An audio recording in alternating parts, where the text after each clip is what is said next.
Hello friends, आज हम आप सबके लिए लाए हैं मोदू नॉवल एक्सप्लेनेशन का पार्ट 70। लोअंज ने कहा। क्या कहा आपने? उसकी वॉइस लाउड नहीं थी। डायरेक्टर लू के पास उसके सवाल का जवाब नहीं था। अगर इस वक्त वो गाली गलौज भी करता है तब भी उनको चुपचाप वो सुनना पड़ेगा, पर लोवेंजो ने वैसा कुछ नहीं किया। थोड़ी देर चुप रहने के बाद डायरेक्टर लू ने कहा, फेदू के मैसेज में था कि जहाँ से ये शुरू हुआ था वहीं पर यह ख़त्म होगा, पर लोबरे के लोकेशन में कोई क्यों नहीं है? लोवेंजो आंखें बंद करके अपने बेचैन दिल को शांत करने की कोशिश करता है। फिर तो जानबूझकर हमें मिसलीड नहीं करेगा। वो सुसाइड नहीं करना चाहेगा। वो ठीक से बता नहीं पाया क्योंकि वो ठीक से समझ नहीं पाया था। हम जिस जगह के बारे में सोच रहे हैं, शायद फांसीवान उस जगह के बारे में नहीं सोच रहा है। पर वो जगह है कहाँ पर? फिर तो डेयरिंग तो है, पर वो जल्दबाजी नहीं करता है। वो सब कुछ प्लान माफिक ही करता है। उसने शायद कोई और प्रोबेबिलिटी भी मेंशन की है। अंकल लू, आप मुझे सोचने में मदद कीजिए। आसमान साफ होने लगा। लगभग 4:30 बजने वाले थे। लोअंज नॉर्मली ही बात कर रहा था, पर बात करते करते उसकी वॉइस टूटने लगी। डायरेक्टर लू अपने पीछे खड़ी बिल्डिंग को देखने लगे। कुछ घंटों में ये जगह जगमगाने लगेगी और लोग न्यू ईयर ईव मनाने के लिए यहाँ आने लगेंगे। पर वो 14 साल पहले की उस तबाही को भूल नहीं पाए हैं। गुजाओं के साथ क्या हुआ था, वो जानकर उनके सर पर जैसे आसमान टूट पड़ा था। एक गहरी सांस छोड़ते हुए डायरेक्टर लू ने कहा, वो विदेश में किसी से बात कर रहा था। जो हुआइजिन ने जो फैमिली के पुराने किसी एम्प्लॉय को ढूंढ निकाला है। उसके कहने पर ताओरान ने हेंग एंड ऑर्फेनेज के डायरेक्टर के मर्डर के बारे में पता किया था। फेदू ने ताओरान को बहुत कम अमाउंट में नींद की दवाई दी थी। उस टाइम उसे सुलाने की बजाय वो ये सब पुरानी बातें क्यों कर रहा था? तावरन फ़ोन को कान में पकड़ा हुआ था। उसने उस केस को डिटेल में एक्सप्लेन किया और फिर कहा, उस मर्डर के टाइम ज़ाओ ज़ेनहुआ अपने घर में अकेला था। उस घर में वो अपनी कीमती चीज़ें रखता था। मेरे पास वो एड्रेस है, मैंने भेज दिया है। पर उस जगह पर अब यानसी हाईवे बन गया है। रिसाइटर वहाँ नहीं जाएगा। लोअंजन ने जल्दी से मैप निकाल लिया। यानसी हाईवे यान सिटी के साउथ ईस्ट पार्ट को बिन्हाई डिस्ट्रिक्ट से कनेक्ट करता है। ईस्ट फॉरेस्ट स्कीरान के पास से ही वो शुरू होता है। स्कीरान के जगह पर वो ऑर्फेनेज था। उसका डायरेक्टर कीमती सामान ज़्यादा दूर ना ले जाकर वहीं पास में ही एक घर बनाकर कलेक्ट कर रहा था। उस घर का लोकेशन यान सिटी के जुरिस्डिक्शन के अंदर ही पड़ता है, पर वो यान सिटी और बिन्हाई के बॉर्डर में है। तावरान ने कहा, उस टाइम जांग चुनजू एक टीनेजर था और जांग चुंगलिंग शायद 25 का। मर्डर का तरीका देखकर पता चल रहा था कि मर्डरर मेंटली अनस्टेबल था। उस आदमी ने बिना किसी गार्ड के डोर खोल दिया था। मुझे लगता है कि मर्डरर था जांग चुनजू। उसके बड़े भाई ने कीमती सामान हटाने में उसकी मदद की थी। मैं फेदू को बोल रहा था कि शायद ये उनका फर्स्ट मर्डर था। बाद में किसी और को उसका जिम्मेदार ठहराया गया। वहीं से उन लोगों को ये सीख मिली कि कैसे गुनाह करके बचा जा सकता है। कितना सामान चुराया था उन लोगों ने? लोवेंजो ने पूछा। पता नहीं, तावरान ने कहा। सारे वार्डरोब्स खाली थे। मुझे लगता है कि बहुत कुछ होगा। पर उस आदमी के रिश्तेदारों ने कहा कि वो सारे वार्डरोब्स खाली ही थे। वो लोग नहीं चाहते थे कि ज़्यादा कुछ इन्वेस्टिगेशन हो। जरूर उस लूट के माल को छुपाने के लिए पास ही कोई डेरा था। वहीं से सब कुछ शुरू हुआ था। पर वो जगह कहाँ हो सकती है? बॉडी डंपिंग के लिए भी उन लोगों ने बिन्हाई को चुना था। बिन्हाई में ऐसी क्या फैसिलिटी है जो यान सिटी में नहीं है? वहाँ पर भी तो बहुत सारी खाली जगह है। 14 साल पहले वो आर्ट टीचर यूबिन, रैंग चुंगलिंग और सू हुई से बिन्हाई में मिला था। उस टाइम तो उनका वो ऑर्गेनाइजेशन फुल्ली डेवलप्ड था। उस टाइम जांग चुंगलिंग खुद किसी बॉडी को फेंकने तो नहीं गया होगा। क्या वहीं पर वो डेरा था? लुओविंज ने कार को रोकने के लिए कहा और फिर वो कार से निकलकर दौड़ने लगा। जैंग चुंजू को पुलिस वैन से खींचकर निकालकर उसने पूछा, जब तुमने हाउ जेनहुआ को मारा तब तुम्हारा डेरा कहाँ था? बिन्हाई के कहाँ पर तुमने उस लूट के माल को डिवाइड किया था? जांग चुंजू को समझ नहीं आया कि ये सवाल अभी क्यों पूछा जा रहा है। पर अपना प्लान फेल हो जाने से वो लुवेंजो से नफरत करने लगा था। लुवेंजो ने उसका कॉलर खींचकर उसे हिलाया, लेकिन उसने एक जवाब नहीं दिया। डायरेक्टर लू ने कहा, वो एंजो, मुझे बात करने दो। लुवेंजो ने अपने अंदर की ज्वालामुखी को फूटने से रोका और फिर अपने हेडफोन को खींचकर जांग चुंजू के कान पर लगाया। डायरेक्टर लू डायरेक्ट काम की बात पर आ गए। मेरी बात सुनो। तुम्हारा बड़ा भाई अभी रिसाइटर के गैंग के पास है। तुम्हारे भतीजों को बंधक बनाकर तुम्हारे भाई को वहाँ बुलाया गया है। अगर हम तुम्हारे भाई को पकड़ते हैं तो हम उसे कोर्ट के हवाले कर देंगे, और अगर उसे मौत की सज़ा भी मिले तो भी एक डिग्निटी की मौत दी जाएगी। पर फैंसी वन के लोग, देखो तुम्हें जो ठीक लगे। फिर तो खड़ा नहीं हो सकता था। उसे खींचकर ले जाया गया। बाहर गोली की आवाज़ से उसे हंसी आ रही थी। जैंग चुंगलिंग के जैसा साइकोपाथ जिसने ना जाने कितने गुनाह किए हैं उसे मारना चाहता है, पर अपने बेटे को बचाने के लिए वो उसे बचाने आ गया। फेदू हंसने लगा। उसे लग रहा था कि वो कोई मास्टर है जिसने जैंग डोंगलाई के नाम के ह्यूमन सेफ्ट अल्कोहल सेंटेड सेक्रीफाइस से हेल से डेमन को बुला लिया है। तुम इस हाल में भी हंस रहे हो। मुझे यकीन हो गया है कि तुम कॉफिन देखकर भी नहीं रोओगे, फांसीवान ने फेदू के कान के पास कहा। जब मैंने फर्स्ट टाइम तुम्हें देखा था तब फ्री चेंगू ने तुम्हें कैबिनेट से खींच कर निकाला था और तुम्हारी माँ को पीटा था। फिर तुम दोनों के गले में उन मेटल रिंग्स को लगा दिया था। वो कोलैप्स हो गई थी, पर तुमने शुरू से आखिर तक कोई आवाज़ नहीं निकाली। तुम्हारे आंखों में एक आंसू की बूंद भी नहीं थी। मैं बहुत क्यूरियस था, उतने सुंदर प्यारे बच्चे की बॉडी के अंदर कौन रहता होगा। फेदू मॉकिंगली हंसता है। सुपर हीरो टीचर फैन, एक बेबस औरत और उसके बच्चे को आपके सामने उस तरीके से टॉर्चर किया जा रहा था। आपने हमें बचाया क्यों नहीं? तुम्हारी माँ ने फेई चेंगू के लिए अपने फादर को मार दिया था और तुम उन दोनों का खून हो। तुम लोगों पर मैं क्यों तरस खाऊं? उस दिन तुम्हारे आंखों में देखकर ही मुझे पता चल गया था कि पंख फैलाते ही तुम फेई चेंगू के खिलाफ बगावत करोगे। मैं ये देखना चाहता था कि तुम बाप बेटे की लड़ाई का क्या नतीजा होता है। मैं क्यों उसे रोकता, पर मैं बीमार हो गया, इसलिए मुझे जल्दी एक्शन लेना पड़ रहा है। बाहर जैंग चुंगलिंग के वफादार क्रिमिनल्स गोलियां चला रहे थे और वो लोग कुछ देर में अंदर आ गए। फांसीवान आराम से बैठकर इंतजार कर रहा था। जैसे ही एक बुलेट उसकी तरफ आई, उसके सामने का प्लेटफॉर्म ऊपर हो गया, जिससे बुलेट्स भी ब्लॉक हो गए और एक अंडरग्राउंड पैसेज खुल गया। किसी ने फेदू को अपने कंधे पर उठा लिया। सीने पर धक्का लगते ही फेदू दर्द से बेहाल हो गया। उस आर्ट स्टूडेंट से यूबिन की बनाई हुई ड्राइंग को कलेक्ट करके जियाओ हायांग और लैंग चिया उस लोकेशन को ढूंढने गए थे जहां पर यूबिन की कार जैंग चुंगलिंग के कार से टकराई थी। तभी उन्हें एक डिस्पैच कॉल मिला। ध्यान रखना, ईस्ट कोस्ट क्लिफ से 20 किलोमीटर वेस्ट पर एक एबंडन व्हीकल रेंटल सेंटर है। वहाँ पर कोई होस्टेज है। उन लोगों के पास हथियार है। ध्यान रखना, उन लोगों के पास फायर आर्म्स है। जियाओ हायांग बोल उठा। यूबिन के स्टूडेंट ने कहा था ना कि उन लोगों ने कार रेंट पर लिया था। लैंग चियाओ ने जल्दी से मैप देखा। ज़्यादा दूर नहीं है, चलो। सस्पेक्ट जांग चुनजू पकड़ा गया है। उसने बताया कि जांग चुंगलिंग इलीगली एक छोटे सॉ मिल में काम करता था ताकि उसका छोटा भाई पढ़ाई कर सके। उस मिल का मालिक कुछ दिन बाद टैक्स ना देकर भाग गया था।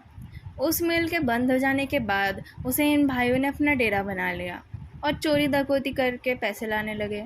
ये जगह एक माउंटेन फॉरेस्ट के पास और क्राउडेड एरिया से दूर था, इसलिए ये जगह क्रिमिनल्स के छुपने की जगह बन गई थी। जैंग चुंगलिंग उसका बॉस था। यहीं से चुनलाई कॉन्ग्लोमरेट शुरू हुआ था।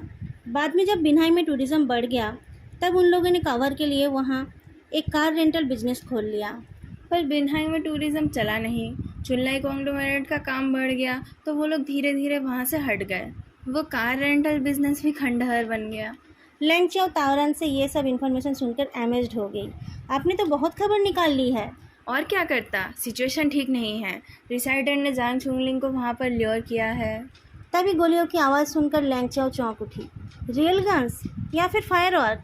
जियाओ हायांग को इन सब का कोई एक्सपीरियंस नहीं था।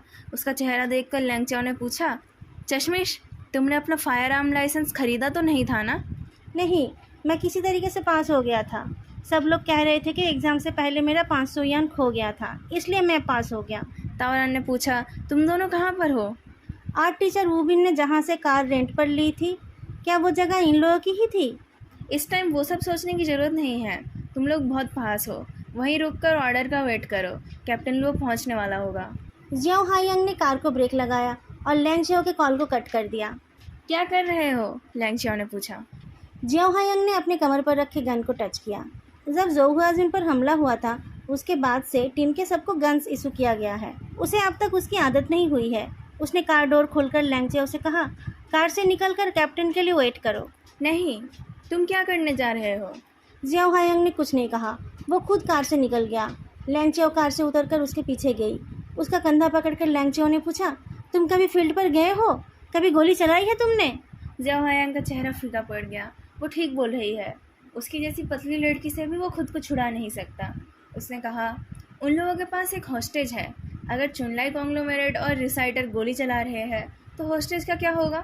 तावरन को हॉस्टेज कौन है ये बताने का टाइम नहीं मिला था। फिर भी लैंग चियाओ ने फ्रॉन किया। ऐसा तो ये मेरा एक्सक्यूज़ है, जियाओ हायांग बोलने लगा। इतने सालों से मैं ये जानना चाहता था कि दुनिया में लू गुओशेंग के जैसे लोग होते ही क्यों हैं, और कोई उसके जैसे लोगों को ट्रेजर की तरह छुपा कर क्यों रखना चाहता है? जो इन सब के पीछे है, मैं उसे खुद अरेस्ट करना चाहता था। वो खुद को छुड़ाने की कोशिश करता है तो लैंग चाओ का फ़ोन गिरकर टूट गया। मुझे जाने दो, ज़ियाओ हायांग धीमी आवाज़ में बोलता है। इतने सालों से एक दिन भी ऐसा नहीं गया जिस दिन मैंने ये सपना नहीं देखा। मैंने बहुत जी लिया है, मुझे कुछ और नहीं चाहिए। आज अगर उन लोगों को पकड़ कर मैं मर भी जाऊं तो भी मुझे कोई दुख नहीं होगा। इसके पहले जब भी वो बात करता था वो एक रोबोट की तरह लगता था। आज पहली बार उसे इतने इमोशन के साथ बात करते देख लैंग चाओ ने सबकॉन्शियसली उसे छोड़ दिया। एक दो कदम पीछे होकर जियाओ हायांग संभल गया और एक पल के लिए लैंग चाओ की आंखों में देखकर वो मुड़कर जाने लगा। रुको, लैंग चाओ ने अपना फ़ोन उठा लिया। ये फ़ोन उसका ऑफिस फ़ोन नहीं है, इसे उसने अपने पैसे से ख़रीदा था। यूनिवर्सिटी एंट्रेंस एग्ज़ाम से पहले मेरा फ़ोन टूट गया था और मुझे मैथ्स में 100 मिले थे। ये भी तुम्हारे फायर आर्म एग्ज़ाम के जैसा ही हुआ ना? चलो कार में बैठो। दोनों उस एबंडन कार लॉट पर पहुंच गए जो पहले सॉमिल था। वो जगह बहुत ही बड़ी है और पहाड़ और जंगल के बीच है। उस जगह पर छुपना बहुत आसान है। कार को अच्छे से छुपाकर लैंग चाओ ने कहा, फॉलो मी। आपको ये करने की ज़रूरत नहीं है। शट अप, डिप्टी कैप्टन ने ये नहीं बताया कि ये जगह इतनी बड़ी है। लैंग चाओ झाड़ियों के बीच से उस मिल के पीछे पहुंच गई और अंदर झांकने लगी। अब ना तो वो 100 मील है और ना ही वो डेरा। चारों तरफ झाड़ियाँ उग गई है, पर वो जगह बहुत बड़ी है, एक स्कूल के जैसी। उसके चारों तरफ गाड़ियाँ खड़ी थी, अंदर गोलियों की आवाज़ सुनाई दे रही थी और खून के धब्बे भी दिख रहे थे। ये स्ट्रक्चर तो बहुत कॉम्प्लेक्स लग रहा है, हम कहाँ से शुरू करें? उसकी बात खत्म होने से पहले ही जियाओ हायांग ने उसके सर को नीचे कर दिया। लैंग चाओ को पत्तों के ऊपर किसी की चलने की आवाज़ सुनाई दी। दोनों कुछ बड़े बड़े पेड़ों के पीछे छुप गए। पैरों की आवाज़ उनके पास होकर गुजर गई। कुछ देर बाद लैंग चाओ ने झांक कर देखा और जियाओ हायांग के कांपते हुए हाथ के गन को नीचे किया। लकीली वो सेफ्टी को खोलना भूल गया था, नहीं तो एक्सीडेंटल गन फायर हो गया होता। लैंग चाओ ने बाइनोकुलर निकाल कर देखा कि उस ग्रुप में 10-12 लोग थे। सबके हाथ में हथियार थे। वो लोग जल्दी जल्दी उस पुरानी मिल की तरफ जा रहे थे। ये लोग क्या कर रहे हैं? मुझे लगता है कि वो लोग जैंग जुंगलिंग के सबऑर्डिनेट्स हैं। देखो, उनका रास्ता पता है, जियाओ हायांग ने कहा। डिप्टी कैप्टन ने कहा कि रिसाइटर ने जैंग चुंगलिंग को ल्यूर किया है, पर यह जगह तो उन लोगों का ही था। दूसरे किसी के टेरिटरी में लड़ना, द रिसाइटर के दिमाग में क्या कोई खराबी है? जैंग ब्रदर्स बहुत कॉशियस है, वो लोग कहीं और नहीं जाते। जियाओ चाओ दीदी, अब हम क्या करेंगे? लैंग चाओ के दिल में अचानक एक दर्द उभर उठा। सिर्फ जियाओ वू ही उसे ऐसे बुलाया करता था। उसकी नज़रें शार्प हो गई। चलो उनको फॉलो करते हैं। लैंग चाओ ने ठीक कहा था। अंदर का स्ट्रक्चर बहुत ही कॉम्प्लिकेटेड था, जैसे कि एक एंट हिल। स्टोर रूम और पतले कॉरिडोर्स एक दूसरे को इंटरसेक्ट कर रहे हैं। चारों तरफ फॉल्स वॉल्स और सीक्रेट पैसेजेस है। वो लोग एक ही साथ लोगों को छुपा के रखना और बिजनेस का काम आराम से कर पाते थे। फेदू ने गेस किया कि ये लोवरे और बीहाइव का ओरिजिनल फॉर्म था। फैंसियान इससे पहले यहाँ बहुत बार आया होगा, उसे ये जगह अच्छे से पता है। जैंग चुंगलिंग के गोलियों के सामने वो जल्दी से अंडरग्राउंड में छुप गया। अंडरग्राउंड एरिया में चारों तरफ कंक्रीट की दीवारें हैं, जैसे कि बॉम्ब शेल्टर में होता है। सामने एक प्रोटेक्टिव डोर भी है, जिसे दीवार के कलर में ही पेंट किया गया है।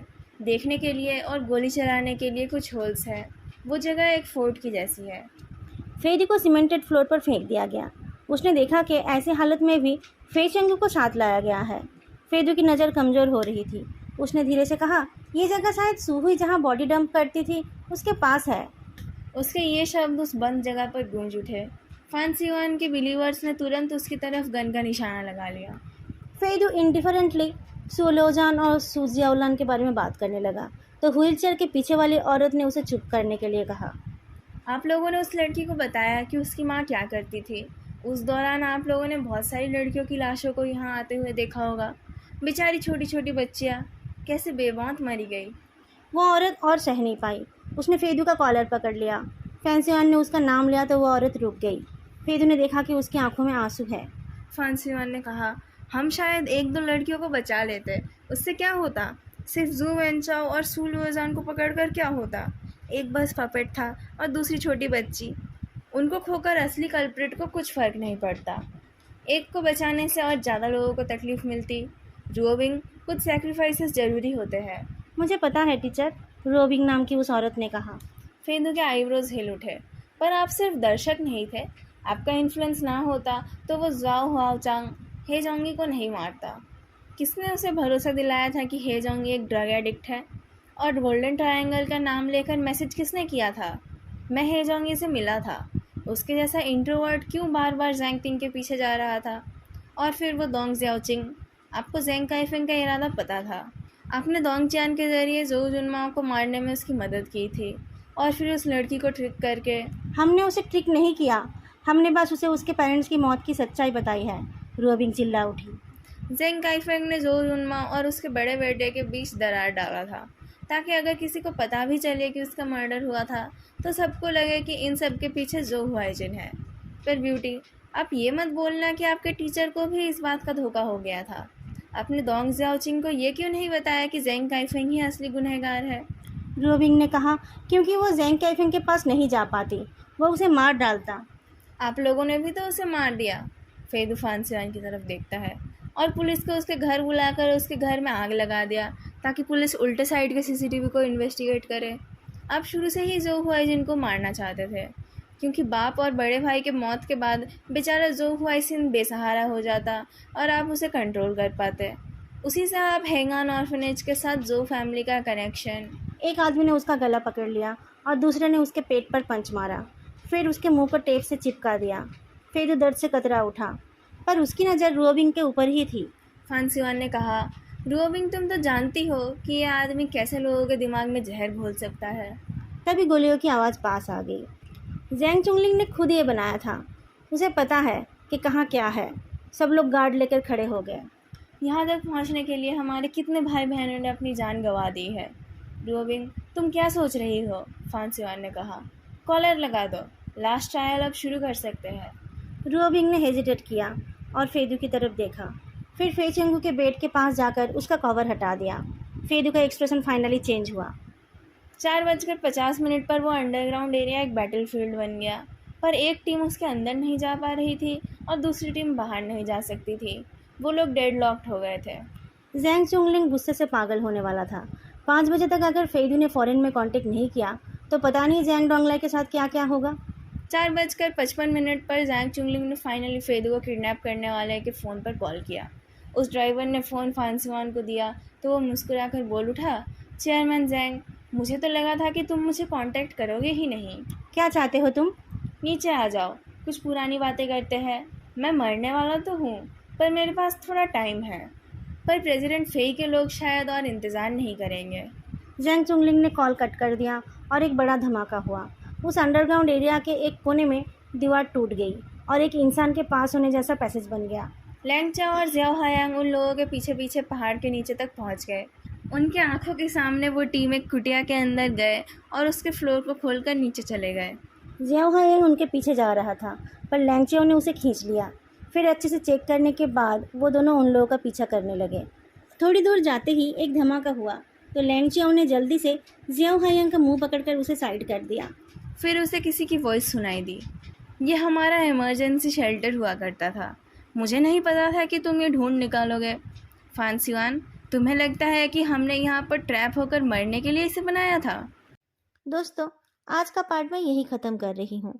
आप लोगों को आज का पार्ट कैसा लगा बताना मत भूलना और वीडियो को लाइक करना भी मत भूलना। आप लोगों ने अगर अभी तक चैनल को सब्सक्राइब नहीं किया है तो चैनल को सब्सक्राइब भी कर लेना। फिर मिलेंगे नेक्स्ट पार्ट में। तब तक के लिए बाय।